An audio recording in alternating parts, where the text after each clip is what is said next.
Can a modern town really function without cars? Not a historical village, not a tourist attraction. An actual town where people live, work, raise families, and go about their daily lives. Because if cars aren't allowed, then what happens when someone needs an ambulance? How do groceries reach the stores? How do people get to work? How are heavy packages delivered? And what happens when there's a fire? Sounds like a terrible idea. After all, modern cities are built around roads. Everything depends on them. Yet in the Netherlands, there is a town where cars are almost completely absent. No traffic lights, no traffic jams. And for many residents, the only way to reach their front door is by boat. At first glance, it looks like a fairy tale. But the deeper question is far more interesting. How does this place actually work? And why, after centuries of technological progress, have its residents never felt the need to change it? At first glance, Giethoorn doesn't look real. Small cottages sit beside narrow canals. Dozens of wooden bridges connect tiny strips of land. Flower gardens spill over the water's edge. And instead of cars, boats quietly drift past front yards. If someone showed you a photograph of this place, you might assume it was a theme park, or perhaps a movie set designed to resemble an idealized European village. But Giethoorn is neither. It is a real town. Thousands of people live here year-round. Children go to school. Residents go to work.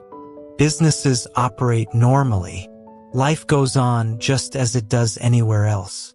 The difference is that Giethoorn developed around water instead of roads. In most towns, roads connect homes to the outside world.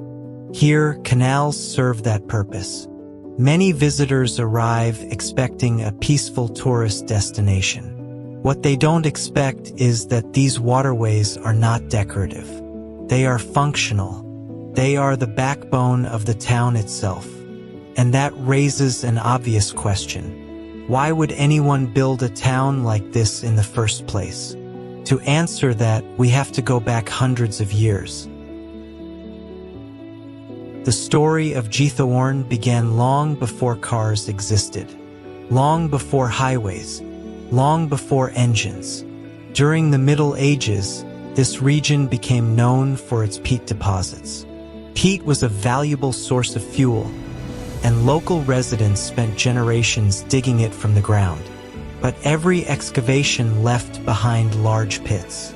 Over time, those pits filled with water. The landscape slowly transformed. Small ponds became larger lakes.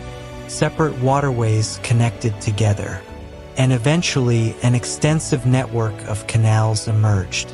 What began as a consequence of mining gradually became the town's transportation system. Boats were faster and more practical than building roads through the wet terrain. Residents transported goods by water, traveled by water, and connected communities by water. As centuries passed, the canals became deeply woven into daily life. Then came the automobile. Across the world, cities rushed to redesign themselves. Roads widened. Buildings were demolished. Entire neighborhoods were reshaped to accommodate vehicles. But Giethoorn never underwent that transformation. Not because the town rejected progress, but because it already had a transportation system that worked. The canals had served the community for generations. There was little reason to replace them. And so, while the rest of the world adapted to cars, Giethoorn continued adapting to water. But surviving without cars is one thing. Functioning as a modern community is another. So how does everyday life actually work? This is where Giethoorn becomes truly fascinating. Because the town isn't frozen in time. It isn't a museum. It still faces all the same challenges as any modern community. People need transportation. Businesses need deliveries. Emergency services need access. The difference is how those problems are solved. For local residents, boats serve the role that cars serve elsewhere. Small electric boats glide through the canals carrying people from place to place. Many residents also rely on bicycles and footpaths. For short distances, a car simply isn't necessary. But transportation is only the beginning. Consider something as simple as moving furniture, a new refrigerator, building materials, large deliveries. In most towns, a truck handles the job. In Giethoorn, boats often take over that responsibility. The canals function as aquatic roads, allowing goods to reach areas inaccessible to vehicles. Then there are emergencies. Perhaps the most common question visitors ask is this: what happens if someone needs an ambulance? The answer is a combination of planning and adaptation. Emergency services can access the town through available roads on the outskirts and specialized routes throughout the area. In situations where waterways provide the fastest access, boats can become part of the solution. The same principle applies to firefighters and other emergency responders. Everything is designed around the unique geography of the town, and somehow it works.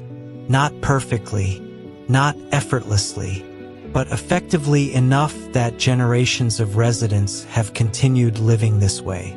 Yet the greatest challenge facing Giethoorn today isn't transportation, it's popularity. For centuries, Giethoorn remained relatively quiet, a small town known mostly to locals. Then the internet discovered it. Photographs of its canals spread around the world. Travel videos showcased a place that looked almost too beautiful to be real.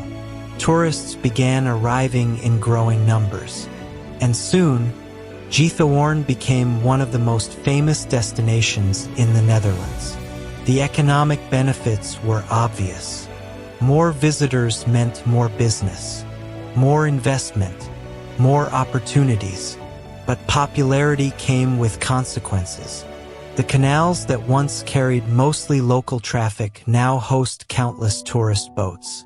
The peaceful atmosphere that made the town famous has become harder to preserve. Property values have increased. Daily life has changed.